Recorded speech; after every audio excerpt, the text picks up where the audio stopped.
3, 2, 5. Welcome back, friends, for another episode. It's coming up to the end of the series, guys. We're like end of this month, and we're done. But before we go, for episode, I can't believe it, episode 38. This is ridiculous, but what's even more ridiculous is who I'm joined with, because this is. It's only because like you're I've known you for so long. I've known about you for much longer. You're one of those people that I don't think I've ever told you this in person, but like, I saw you on New Zealand Idol way back when, and I was like, oh my God, he's so cool. And then I became your friend, and I was just like, this is great. He's a real human being who does real life things. And so anyways, Jesse J. O'Brien, JJ O'Brien, singer, songwriter, rocker, full-time musician, and youth empowerment person, and doing all the things for all the people through love and melody. And how are you, man? What's going on? I'm good. How are you, Emma? I'm great. I'm living the dream, man. I just finished my ice cream, Yeah, it's a summery hot day. Yeah, well, you got summer going on over there, right? Yep, not that you know it, because nobody's out. I'm in New Zealand. Well, in case anyone hadn't picked it up, I'm in New Zealand, and this is my accent from New Zealand. But we have the exact opposite of summer here at the minute. In fact, my backyard is currently flooded. We just had some work done in the backyard, and new grass is meant to be going down and growing, and instead it's all drowning, and the little birds are loving it. They're all over it, but I can see that window there. It's the exact opposite of summer, Emma. So not ice cream weather here. But you've got feijoas, so there is that. Well, out of season. I thought it was like autumn and winter, isn't it? Well, our feijoa tree has stopped producing. We had a massive, it's done now. It's finished. So I don't know. At least you get them. Maybe that's climate change. Eh? Yeah, at least we get them. Yeah, we saw them. I saw them in the supermarket here the other day, like about a year ago. They were $1 each. $1 each. Wow. Yeah, so we've got a couple of feijoa trees, and during feijoa season, we just put bags out by the letterbox for the neighbours to pick up and take, and they're like big balls too. I miss it. Yeah. Anyway, enough about feijoas, because I could literally talk for this whole podcast about feijoas. But how are you? Who are you? Tell me about yourself for those who aren't aware. Who is the mystery behind Jesse J. O'Brien? I think there's not much mystery with me, which is good, other than for those that don't know me, and nothing stays a mystery for long. So I am Jesse, as you mentioned, Jesse J. O'Brien. My middle name is literally just the letter J, thanks to my mum, who was a hippie. I love it. And yeah. So they tried to tell her that they couldn't name me that, and she said I could name my kid 1, 2, 3 if I want. And the person, no jokes, the person said straight back to her, yeah, but you couldn't count on them. That's hilarious. I know. That's the epitome of New Zealand humor right there. Yeah. Who am I is a great question. I guess at the top of my list is that I am a father and a husband, father of lots of kids and a husband of one wife.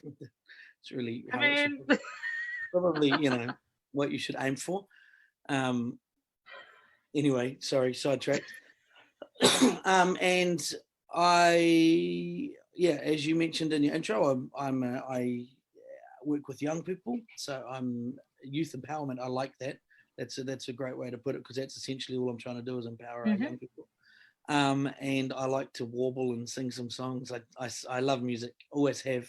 Grown up loving music. Have earned at least a chunk of my income from music since I was 17, and anyone looking can tell that I'm well past 17 now. Can you see, just a couple of years. Is there grey in the beard? Is there? Not through Zoom. Just say no. Okay. Yeah. No, you look beautiful. No. Oh, okay, sweet. Okay, cool. So yeah, that's I very busy with family life. Yep, I have a about to be next week, actually, 20-year-old son. So he's 19 at the minute. 16-year-old daughter, 14-year-old son, and a 5-year-old daughter. So my wife and I have fostered lots of children throughout the years. And I have a dog, Dallas the dog. He's awesome. I've actually shut myself in my bedroom so that he doesn't annoy us while we're doing this. And I better mention Freckles the cat. So we've got Freckles too. So that's obviously my beating heart. And out from that comes all the other stuff that I do, of which a huge part is music. Mm-hmm. I think one of the things that, sorry, with your introduction, that one of the things that you remind me of is it's wonderful to remember growing up in New Zealand, how a lot of the way that we introduce ourselves is not actually what we do. It's like, this is where I live, and this is my family, and this is my part in the family. And it's like, oh yeah, and I also have a job. Yeah, definitely, right? Yeah. That's all right. I just said, yeah, definitely. Like, that's a real thing. Like, when you the first thing is not, you don't really jump to what you do to make a crust, right? Right. Is that different in America? 1000%. And I've actually spoken about it a couple of times because I have my tamako on my shoulder, and everyone's like, what is that? And then I tell people about what a pepeha is, being that, like, it's a way of introducing yourself with your mountain and your ocean and your waka and your, genealogy. And then you're like, oh, and my name is Emma. Yeah. And then we talk about maybe what I do. Bottom of the list, Yeah. Yeah. Whereas, well, and that's a pretty cool thing, because when we're not here, you and I aren't here without what has come before us. Right. 1000%.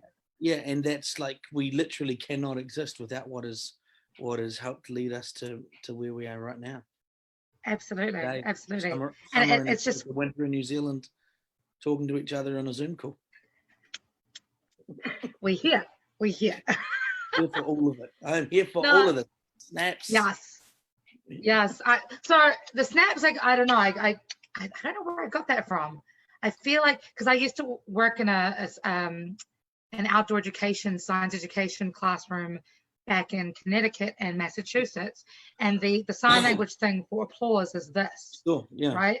But I always kind of like, if I'm going to do this, I'm going to start doing the haka or some wire or something. So I just go to the snaps and yeah. There we go. It's cool. I'm down with it. Like I said, I'm here for all of it. So tell me, to go a bit more deeper into you, like, the way that you sort of came out on the scene, at least on a public level, I think, was through New Zealand Idol. Sure. And you were this, like, breath of fresh air in so many ways, because not only do you have a phenomenal voice, not only do you play guitar like nobody's business, but you also used to be a pastor for a church, right? Yep, absolutely. How do you, like, and obviously, you've left that kind of to the side a little bit because you're concentrating on family and on your career and youth empowerment. But how do you balance faith and music? Because, the music scene is such a, and I say this knowing full well that I'm also a musician, but, it's such a tumultuous kind of scene where people can be very easily led astray. Oh, absolutely, right. Well, sex, drugs, and rock and roll is a thing because for a reason, like, it's you talk about musicians and certain things can spring to mind very easily. Sure. Great question. Like, really good things to think about. I think first I should say that my faith is still really important to me. Who I am as a person, my faith and belief in Jesus, the real, like, and what I would call the real Jesus, not the thing, not the picture that gets sold so often by mainstream religion, or by agendas, and again, so my faith is still really important to me, and you're right, as a musician, That is always an interesting thing, because you'll know this, Emma. I don't know what it's like in America, but in New Zealand, like pretty much every substance you can be offered, I've been offered at gigs. Mm-hmm. Like it's not like it's, you know, you just have to play the right sort of gigs, and there's people there going, "Oh, you want some of this?" Like, no, thank you. But you've also got to take into account that, you know, music and performance, there's a lot of serotonin, oxytocin, and all the stuff, the feel good stuff gets released, adrenaline all gets released Mm-hmm. in our bodies. So there are real highs, you know, and when that stuff wears out of your body, there's real lows, you know. So Mm-hmm. so there's this kind of interesting vulnerable spot that musicians can find themselves in. And I mean, most musicians I know act really confident and act really secure, but in reality, we're all this insecure mess just under the surface. We're all like, please, somebody like me. Thanks. Well, you know, like we want people to connect with our music for a reason. We want people to like our music for a reason, you know. Like obviously, it's great when we actually get to that point where we do it and we're like, that was for myself and I'm happy and I'm like, wow, Mm-hmm. yes. But as you and I both know, like to get to that point where we could probably both say we spend a lot of our time now, but to get to that point of being just content within what you do before it goes out to anyone else takes a heck of a lot of inner work. Mm-hmm. So how do you keep the balance? Interesting that probably the best thing for me ever with keeping the balance of faith and music, and being able to keep both those things real. So keep my Mm-hmm. faith real, it not being me pushing some agenda or some massively imbalanced thing, and then to keep the music real and passionate as well and honest, even if it is me playing wagon wheel at another covers gig. Oh God. We can get to that later if we need to. The most key aspect in there, I guess two most key, actually it all comes down to one most key aspect. It's the relationships I have around me. Obviously my family is a huge anchor and that's really, really key. And I'm very fortunate that that's always been a real positive anchor, not a pull you down anchor. I know some people deal with the kind of pull you down stuff. It's been a positive anchor for me, but I've also been really fortunate to be any musical settings that I've been in, other than when I do solo stuff, to be with really solid people that are really good. So, for example, my main performance setting at the moment is with me and a guy called Blair, and we've worked together for a decade now, probably in different settings, and we perform primarily as a duo. And he's my best mate, and he's become my best mate through the music. We both have families at home. We both have a really similar value system. We're great at kind of keeping each other in line, pulling each other together. You know, knowing that that when we go home from a gig, we go home to the dad duties, you know, and that Right. and that you don't get to abdicate that stuff, you know. You don't get to be like, yeah, I'm a rock star, man, or you know, just that's not how it works really. Um, so so those relationships around me, sorry, just bouncing my computer around there. Those relationships around me have totally been the key thing to help me. And I don't think I knew that early on. I was just fortunate that I had that early on. Now I know Mm-hmm. it. And so now I wouldn't operate without understanding that I have those connections. That's my strength. But I don't think I knew that early on. I don't think that was something yeah. And like the New Zealand Idol thing that you mentioned, like that's just it's a crazy thing, you know. Nothing could have prepared me for what that was like. And had it Yeah. not been for those anchors and those connections and those relationships, it would have been. I can just imagine what that could have been. It was insane. Yeah. Yeah. Yeah. No, it's amazing. I don't know. It reminds me of that meme or that illustration that came, you know, that keeps doing the circles every now and then of like, you know, a lot of people think that success looks like this. Here you Yeah. are now, here is success, we good. Where the actuality is, it's such a jumbled up, scribbled up mess that you just get lost in Absolutely. sometimes. But it's those squiggles and those jiggles and those everything that kind of, help us to build resilience and build Absolutely. that strong-headedness and that sense of self, right? Sense of Yeah, self-worth and absolutely. self-knowledge. I'm a huge believer. I'm a huge believer that the magic is in the mess. Like I guess my faith journey. What I see when I look at different things to do with Christianity or with Jesus, is that he was always in the mess. He was always in around them, and the magic, the best things, the coolest stories were when uptight people are losing their shit.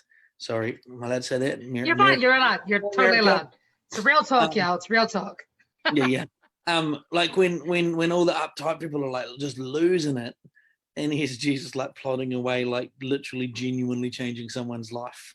Yeah. And the mess is just in the mess, And like my wife and I have fostered children for many years, and man, some really, really messy situations, really harsh, messy things that our young people have to face. And that's a worldwide problem. That's a worldwide issue. I follow a few pages that are American based, and I know that there's, it's a very real challenge worldwide, but that's also where the magic can be found if there's people willing to put themselves in that mess. So you're being in that squiggle, being in the squiggle, being in the middle of that squiggle picture, ain't nothing wrong with that, And I think we're conditioned, so society kind of conditions us, and especially as musicians, just to be at the end point straight away, Right. And I've bought into that. Musically speaking, I've bought into that lots over the years, where it's like, oh, I could never, no, well, I can't play anyone that song yet because it's not where I want it yet, or I can't. I was like, no, it needs to be like some top-notch recording before I let anything out to the world, and that, and interesting. Okay, yeah. For years I battled with that, and it's like, what the heck, I've only probably learnt in the last handful of years that the creative process is as much about sharing with people, and when you share that creative process with people is when you really find the genuine connection, right? The real talk, the like the dynamite. Yeah. Totally. I remember, like, especially over quarantine, when quarantine first kicked into place, I was writing all these songs. I was like, you know what? Screw it. I'm just going to go straight into Facebook. I've only just written the song. I'm just going to see what people think. See what people think. Yeah. If I screw up the words, so what? And some of the, some of the feedback you get is just incredible, because people are like, oh, you're being real right now. This is actually where you're at. Yeah. Well, and we've been conditioned, and all you have to do is look at the music industry still, and the big money is there is nothing left to chance. Every minute little part of a song is about how they can draw you in and how they can catch you and how they can, oh gee, we got them now. Like it's a big machine, So when there's some reality and honesty, and you're like, wait, what? Did I just feel something? Wow. Yeah. Totally. I'm all about it. I love it. So I'm really excited that you're finally, like, that you're really digging deep into youth work now, because for a while there you were working at a music store, a very popular local business called Shearer's, which is basically my second home when I'm in Hamilton. But and now you're working as a youth worker, which again I'm all about, because I don't know if you knew this, but I won a youth worker award for my work back at Te Wānanga Aotearoa and through the YMCA. So I'm like, yes, youth, the future. I'm all about it. How did you get involved with youth work? What are you doing? Like, tell me everything. Great question. Yeah. So obviously I was a youth pastor, youth minister, whatever you want to call it. So there was youth work involved with that, which I loved. Actually, I just had a message. I'm a celebrant as well, so I marry people. I mean, I married my wife, but I marry other people to each other. You know what I mean? I'm a marriage celebrant. And I just had a message the other day from one of my original young people from when we first shifted up to Hamilton, asking if I was available to do their wedding. So so that's pretty cool, right? That's awesome. So I loved. So when I was a youth pastor, my main focus was youth and running the music. So it was there's a common theme coming through here, right? Okay. After the Idol thing had happened, I really did want to give my music more focus, a bit more of a crack, if you like. In particular, putting some focus on some original stuff, which I'd never really dug deep into. If I look back on that for myself, it was probably mostly because of underlying self-esteem or self-belief issues. But so that's when I went and worked at Shearer's, which I think is probably where we first officially crossed paths, was it? Yeah, there was a sushi place around the corner that I fell in love with, and then I realized that you worked there, and I was like, oh, I'm gonna brainwash him into being my friend. That's how that happened. It worked. I don't think there was too much brainwashing. So yeah, so I worked at Shearer's and loved working at the music store, but realized kind of quickly that there was a whole element of me that was missing. Being surrounded by music was awesome. Being surrounded by musicians, maybe not quite so much. You have to take musicians in small doses, right? Valid. Well, I mean, we can say that because we're musicians. We're musicians, yeah. Like I can make. We pity our loved ones. I'm a big person, right? Say that again. We pity. I said we pity our loved ones. Oh, absolutely. Having to be around the musicians, Absolutely. Yeah, I could not live with me, eh? He said. So I loved that work, but realized there was kind of that element missing. I guess to make a long story a little bit shorter, not just a little bit, I ended up working for a company running a thing called alternative education.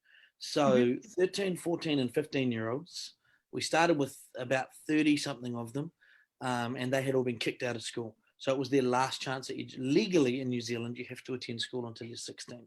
After your 16th birthday, you can stop attending and no one's going to chase you up, right? So we had the naughty of the naughties, 90% of them gang affiliated, 90% of them exposed to regular daily drug use. And these are just kids, 13, 14, 15-year-olds. So I worked in alternative education, ended up running that department, and we got the full contract for the whole of the Waikato. And I think we had about 65 students. Excuse me. And then the school that my kids attended, I had a meeting with the principal once, and I thought we were just sort of chatting, and he was picking my brains about how to deal with some behavioral stuff. And so I was really honest. I was like, you do this and I do that and just do this and blah, blah, blah, blah. Anyway, long story short, there was a position created for student and whānau support worker. Awesome. I've now been in for 7 years, maybe. That's amazing. For anybody who's listening from the States or a place that isn't New Zealand, whānau is the Indigenous Māori word for family. No, you're fine. I have to have my New Zealand radar on. I'm like, no, this is what grouse means. This is what whānau means. Yeah. Brother. So student and family whānau support worker, and I've been doing that for 7 years. So the school is a full primary, so that's from the age of 5 through till at our oldest 13. And as you can imagine, the support range between the age of 5 through to the age of 13 and what might look like support is just wildly different. We're also a fascinatingly placed school. We're a stone's throw from the hospital. So we have heaps of doctors' kids, but we're also a stone's throw from a few of the motels that are being used to house families that can't afford homes, can't find homes at the moment. So that's quite transient and lower socioeconomic. So we have this real range, and so in terms of the family support, you're talking about entirely a real big spectrum too, Right. But I love the work. I love, they call me Mr. Jesse, and I love turning up to work and having them all be like, Mr. Jesse. So with alternative education, I had to put my frown on every day. I had to pretend I was the tough guy, play the real tough guy. And I had lots of years practicing playing the tough guy, but anyone that's known me for probably longer than 10 minutes realizes that I'm just not a tough guy. Like, I'm a big sook. I can look after myself. Don't you worry. But I do cry at TV ads if they're too emotional. So, it's that. Oh, wow. Oh, yes. Okay. I know. So I used to have to put my frown on with alternative education, and I loved that work. I really loved it, but it was an ambulance at the bottom of the cliff. The disengagement in education, the disengagement with social norms and behaviors had happened long ago for those students. So we were really trying to mend these broken kids at the bottom of the cliff, and we saw some great things. We had some great success stories, but the idea behind the position at the school I'm at now was that we could put fence posts in up the top, stop them falling off the cliff and needing the ambulance, hopefully. So I love the work. I really, really enjoy it. And I run the school band as well. In the last couple of years, they've won awards. So they won Best Original Song a couple of years ago at the Smoke Free Band Quest, which is like the little people's version of Rock Quest. Oh, awesome. Yeah, pretty cool. So that's cool. Seeing young people engage with music and being able to enable that is pretty cool. That's so that's my youth. That's my youth work. I love it. So how is COVID? Because I know you guys are now back to normal. Besides the outbreak of the escape motel quarantine people, I don't know. I'm hearing all kinds of things through social media and through various news outlets about what's happening in New Zealand. What is happening in New Zealand? Look, I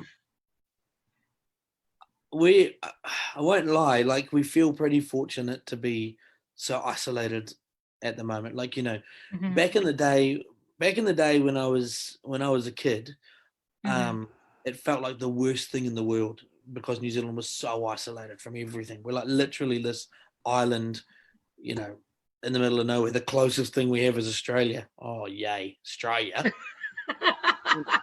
like that's what it used to feel like. And it's an interesting thing. There are parts of how we currently are that feel like we've flashed back in time a little, because our borders are effectively closed, other than to New Zealanders returning home. But yeah, we feel pretty fortunate because, like, we're on term break at the moment. We're on school holiday at the moment. And so I'm sitting in my room chatting to you. But otherwise I'm back at work and I'm back gigging. And for all intents and purposes, at least for my reality, not much has changed. So there was an announcement yesterday from our Prime Minister, and the whole of New Zealand were kind of like, eek, oh no, what does this mean? This shows you how terrible it is in New Zealand, which is not at all. That's my sarcasm. She was saying yesterday, so, if there's another kind of outbreak of any sort, because there could be, because that's what we've seen in some other countries. Exactly. Then we would go to sort of regional lockdowns as opposed to, but it's all, this is all you'd expect that. That's preparatory, right? That's like, you want to get ahead of it. If something were to happen, we'll do this. Yeah, we've had a few people, so New Zealanders who have come back because they're the only ones allowed in the country at the moment, who are then in managed isolation at a bunch of hotels. Something like 6,000 New Zealanders in managed isolation at the moment in hotels. And then we've had a few Muppets that have escaped the hotels. We had one in Hamilton, and of course the one in Hamilton only escaped so that he could go get some alcohol. I was like waiting. Is he going to get a pie? What happened? No, alcohol, of course. Maybe pie was next on his list, but Only in Can you Hamilton. not? So does New Zealand That's a have great delivery? question. Pardon? Sorry. What were you going to say? We both thought things at the same time. Does New Zealand have grocery delivery? Yeah. Okay, And well, I don't know. I haven't lived there for 5 years. No, yeah, they do. They do, but we still wear grass skirts. Oh, shush. Oh, shush. Yes, we have grocery delivery. But that's not even the biggest thing. Like they're fed in these hotels. They're accommodated. They're fed. Like they just can't go out and about all by themselves. Like I mean, Right. and it's for like a couple of weeks. I understand that it would be insane to come back to your home country and be like, sweet, it must do a number on the brain, but Sure. I don't know. Like yeah, it feels very strange. Like talking to someone who's in America and understanding, not actually understanding. That's a lie. Imagining what the reality must be like for you guys from what we're seeing on the news, because it certainly doesn't sound great. Compared to what we would do. Like to sort of go like, yeah, it was a really tough time for us. Seems a little hokey, you know. It was an entirely strange time as a nation. Like it was excuse me, I've got this stupid cough. Got a gig tomorrow night and I've got this cough. Great. That sucks.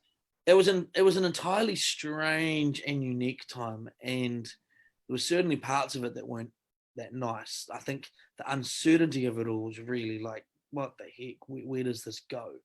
But I've got a friend who. What part of America are you in? Oh, you're Washington, eh? You're DC. Yep, I'm in Yeah, DC. that's right. Not Washington State. Washington, Sorry, DC. Yeah. DC. I don't even know what that was. I've got a friend who's. I'm embracing it. I'm embracing it. Yeah. I've got a friend who lives in LA. This time last year, this friend of mine and I and the rest of the cast were finishing a stage show that we were in. I think yesterday was was the anniversary of our last show. Just incredible. And now she's into something like her 18th week. No, yeah, 18th week of quarantine lockdown. Oh, that doesn't surprise me. Yeah. And it's just like March 21st. Yeah, and my brain, because we're not in that scenario anymore, my brain struggles to comprehend what that length of time even feels like. You know what I mean? Yeah. We feel very. New Zealand on a whole feels very fortunate that it played out the way it did for us, and that we were able to shut our borders so easily, so quickly. There's obviously a lot of concern about what happens economically. But my take on that is that a lot of what was going to happen economically, why can't I say economically? A lot of what was going to happen economically was going to happen within not too long of, like, probably before we'd even hit lockdown, like the way that this was tracking, you know. So we did a gig in Matamata on a Friday night, and it was just a little bit iffy. Then on the Tuesday was St. Patrick's. We would normally play in Matamata, but we were playing at the other bar owned by the same people in Morrinsville. And that Matamata bar ended up becoming a cluster in New Zealand, a COVID cluster, from the St. Patrick's Day thing. Gosh. So the Friday before when we were there, we were all hugs and like, yeah, man, with a couple of the guys that had just come back from overseas, some friends of ours who turn out to be kind of involved in the whole cluster thing. Yeah, and that Tuesday, the St. Patrick's Day Tuesday, what was that, March 17th, eh? Was that St. Patrick's? Yep. Was like it was like, oh yeah, we were doing what we're allowed to do within what the government had said, but there was a lot of uncertainty around what was next. And then what was next was we were locked down. And it was and hard, lockdown hard, and the whole country. So there was none of this. I mean, New Zealand is an entirely different setup governmentally to America. But I understand, like, you know, in America you have all the states and you have the federal stuff and you have the local stuff and you have, I don't know, I don't even understand it, to be honest. I don't know if anyone understands it, do they? So, okay, yeah, carry on. Yeah. And so so yeah, I guess we feel at this end of it currently we feel pretty, I don't know what the right word is, lucky for lack of a better word, and it's not luck, but you know what I mean. To be, it's weird, it's just weird, and it's very I weird. feel you. I haven't really felt it like this before, like talking to someone who's living in the reality, like we're watching the news and just shaking our heads at a bunch of the rest of the world. Yeah. But like, yeah, like in America, my wife, like, she'll follow the numbers every day. She's like, this many cases today, and this many that, and this many that, and we're like, lap. So Yeah. I don't know. It's Yeah. just it's a thing, because I think like because each state is governed quite independently of the other states, you know, that plays into it. Another part of it is obviously that you know, some states are very heavily populated, other states are not. Yeah, absolutely. And then there's, you know, so like 100,000 people is 100,000 people. Yeah. But if you compare it to New Zealand numbers, it's, you know, like the percentage is not as great as if it was 100,000 people in New Zealand. Sure. Right? Yeah, the per capita. But in saying that, yeah, thank you. But in saying that, obviously, like, it's scary times. It's, you know, it's, the uncertainty is crazy. I read today that there is a vaccine that seems to be doing quite well. An American made, obviously, but because America. But you know, America. it's definitely a weird time, and I look at how you guys, you know, how total, you know, what you guys went through, and how everybody was like, oh, 4 weeks in lockdown, how are we going to cope? I'm like, really? You want to talk about 4 weeks? Yeah, absolutely.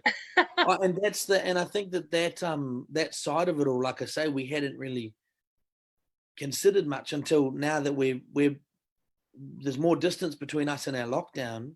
And I kid you not, like, many of us going, maybe we could just have another like couple of weeks of lockdown just for the sake of it, because we just want to slow down again. We want to chill out with our families.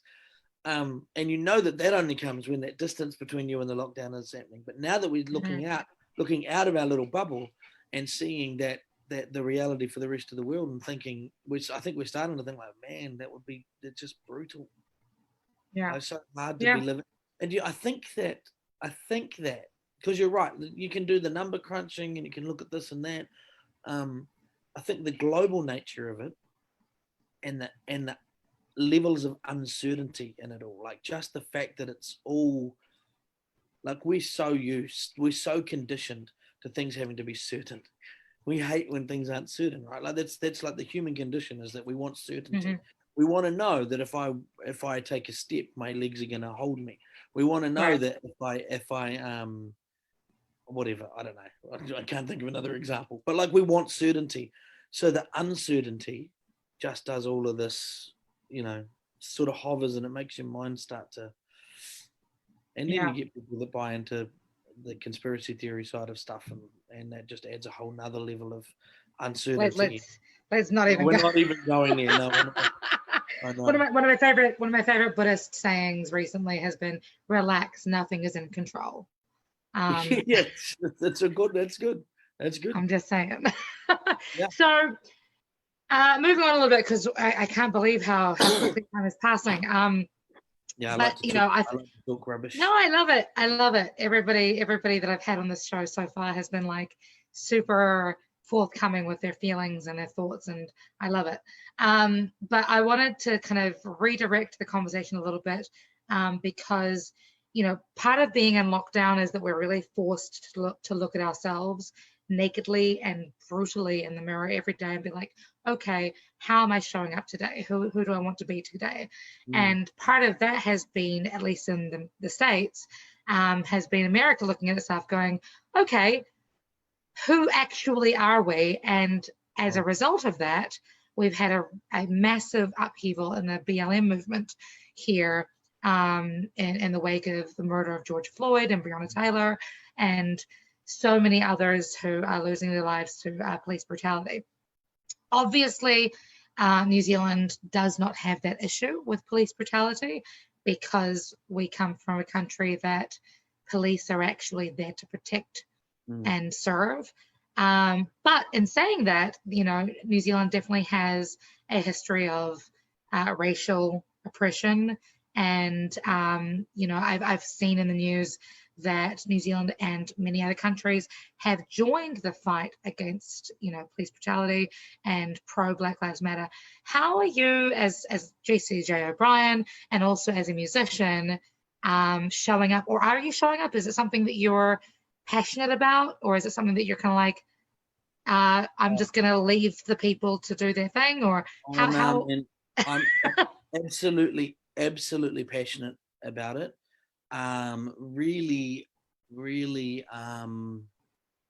Really moved by it. Like, even as we're talking now, it makes me a little emotional. Told you I'd cry at anything.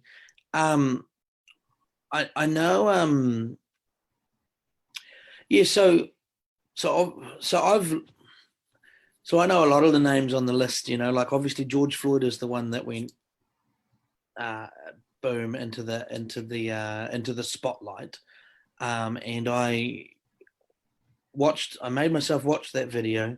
I bawled my eyes out the entire time watching that video, for such a number of reasons.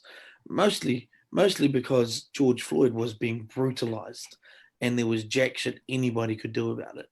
And and there's anger and there's sadness and there's confusion, and I'm like, I would have spear tackled that cop. And I'm like, yeah, and then been shot to death. Like, it's just, so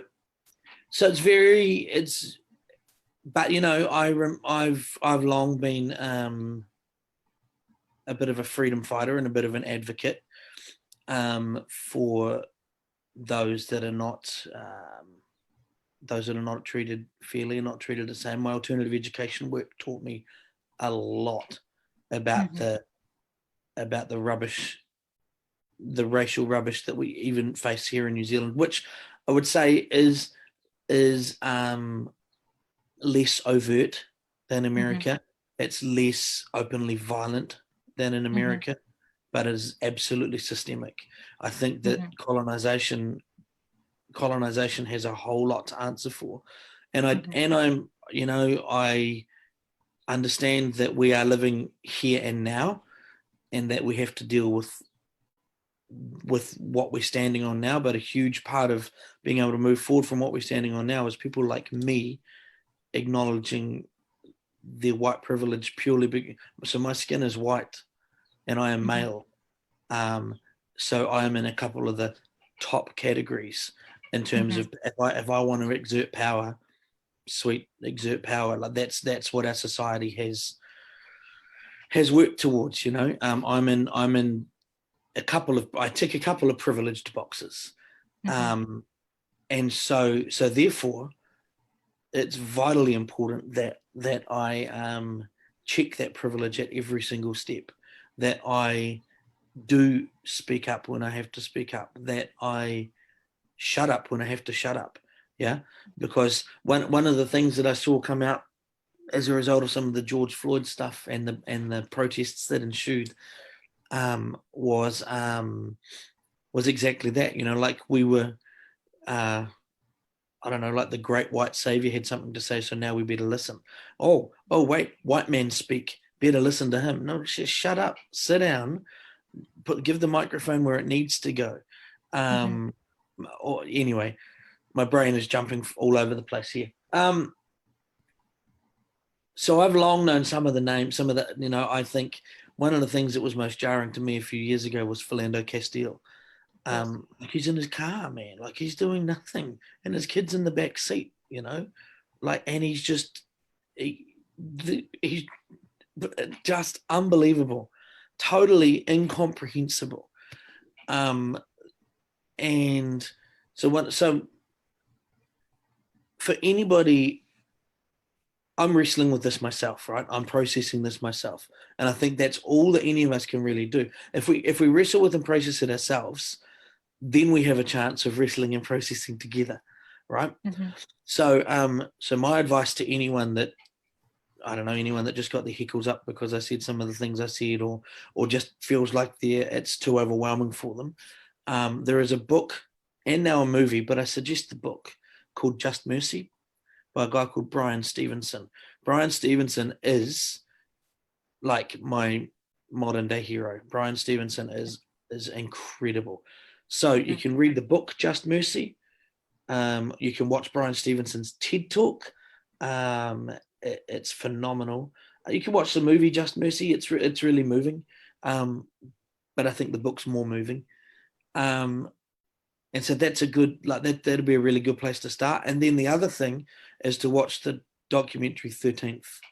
So it's all about the 13th Amendment, the abolishment of slavery in America, and how it essentially, the abolishment of slavery, essentially it was just redirected and reworked into mass incarceration.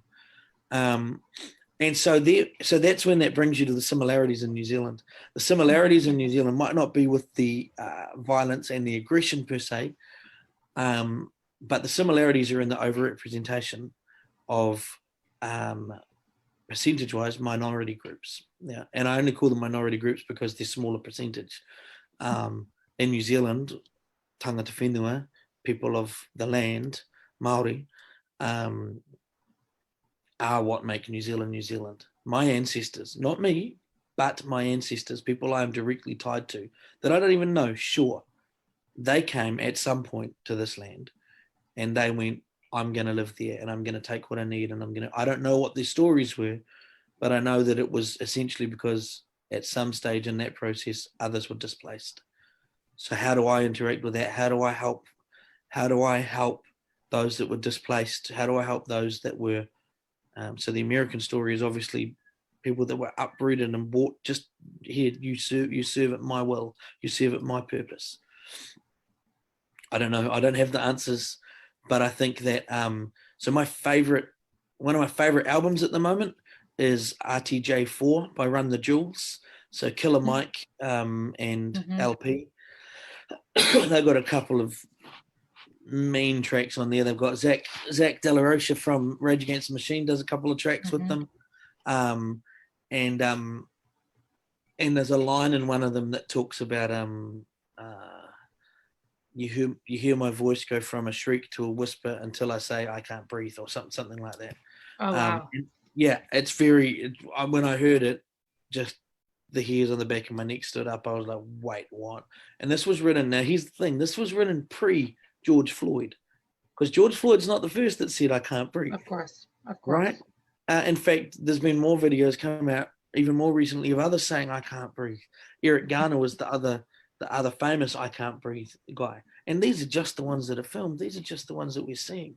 So yeah, Black Lives Matter, 100,000,000%. And me and my family marched in a protest march here in Hamilton, alongside Kaumatua. So that, for our American listeners, are leaders in the Māori world and here in Hamilton. I don't know why I did that like that.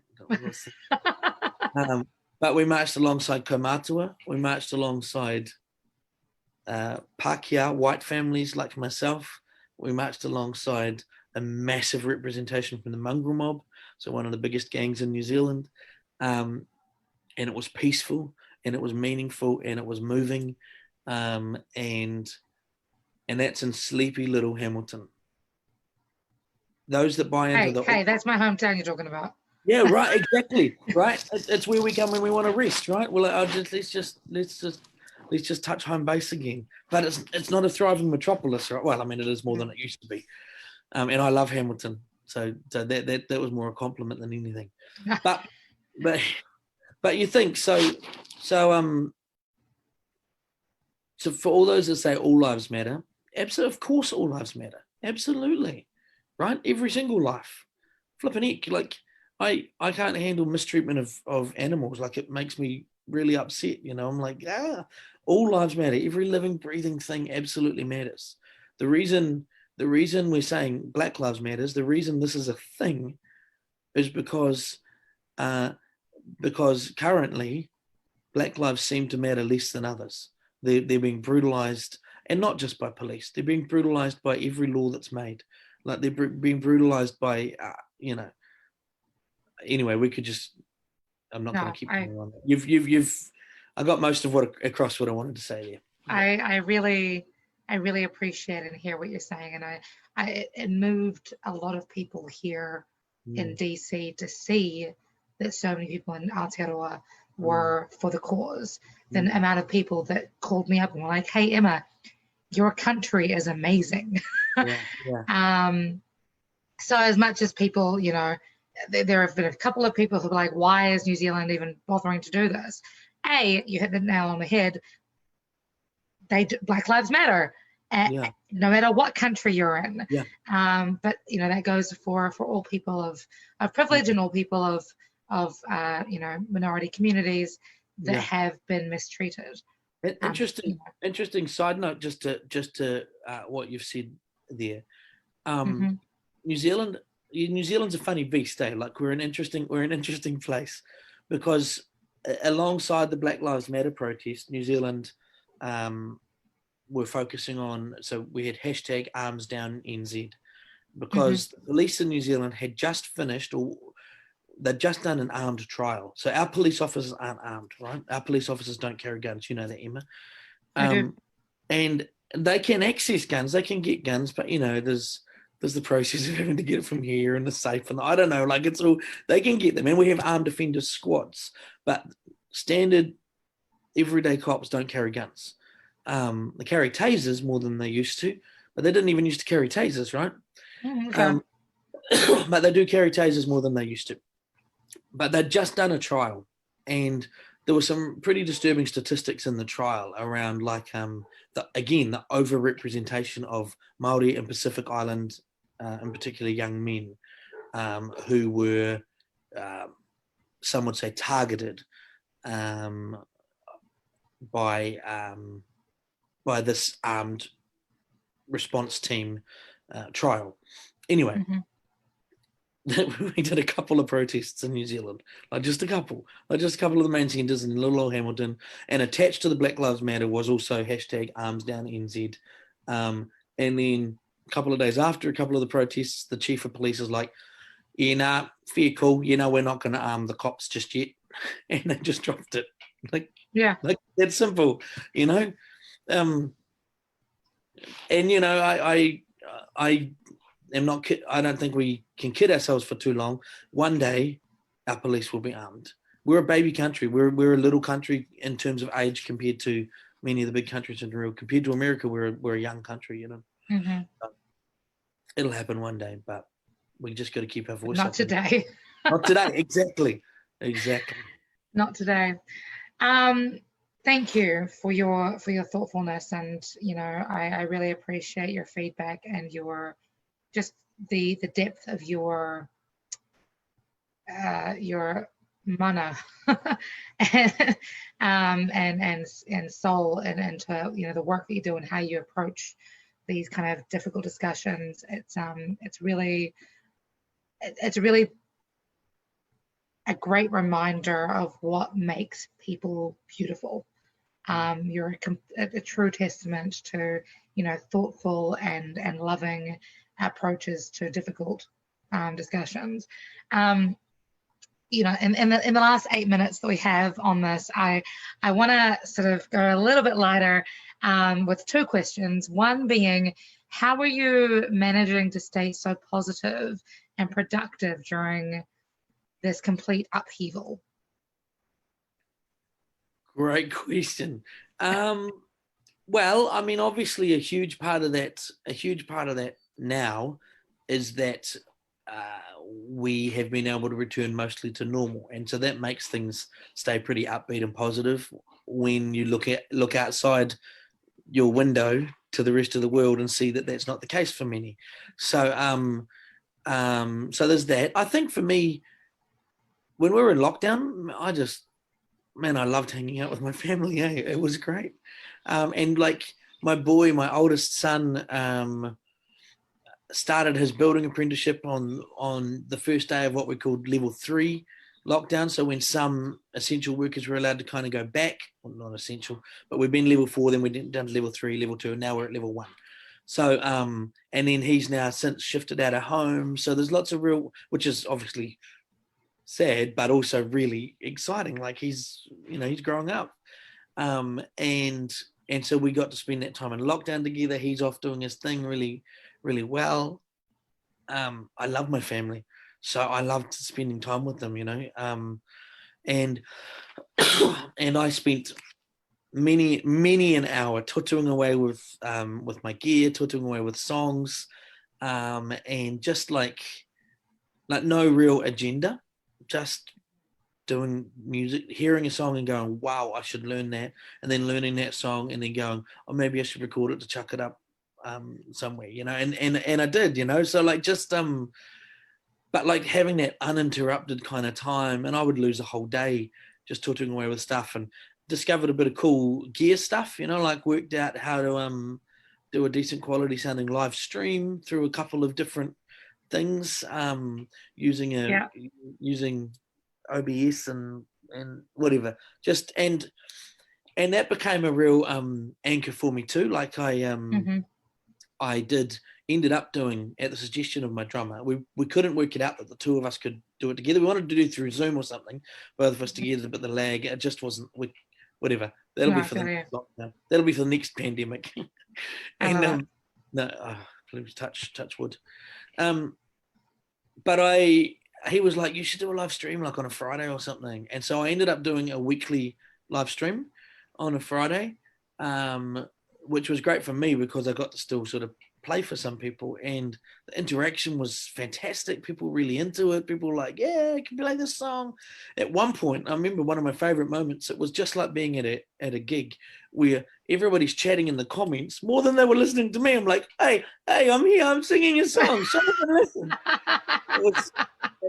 But it was perfect because that's community, right? And that's what was stripped from us when we were in lockdown, when we were in quarantine, was community and the freedom of how we express that community. So to see it come about in an entirely different way that felt foreign for me, like I'm sitting there, can't see anybody. Like here I can see you, sweet. Can't see anybody. I'm guessing they're listening. So there's some numbers there. So I don't know. Oh look, there's a comment. Okay, cool. So entirely weird, and it felt really awkward, but I was like, no, I'll do this. We'll see what happens. And at the other end of it, now gigging again, now out and doing gigs again, it's unbelievable to me. I literally can't comprehend just how many people come up and go like, man, your Facebook Live's got us through quarantine. I'm like, wait, what?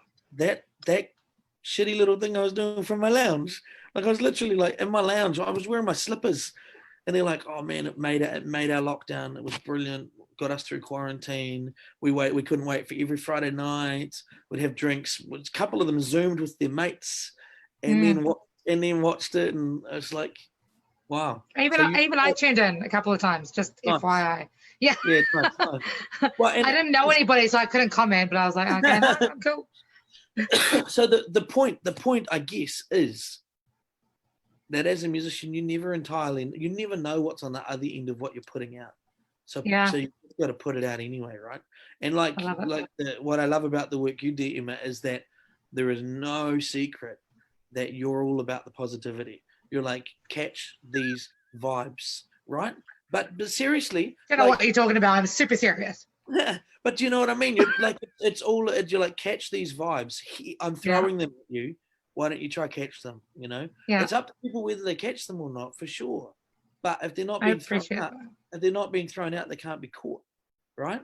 So one of the biggest takeaways from that, and one of the biggest takeaways for me from that whole lockdown was I had no idea that I was just doing what I was doing, and like it's really hard without the pressure of an audience, because I was like, oh, that's crap, I forgot all the words, okay, whatever. I'm like, yeah, oh well. So it was like subpar by my standards. It was like, that's pretty subpar, what have I done? And then to hear people saying like, man, that was just what we needed, thank you so much. I'm like, well, really Cool. Okay. That's I'll beautiful. take it. Beautiful. And last question is, what is your why? What is my why? Well, I guess my why is just people, right? So why do I do anything? He tangata, he tangata, he tangata. Yeah, It is it is people. It is people, it is people. people, It is it is people. people. My drummer and I have long talked, my mate Blair and I have long talked.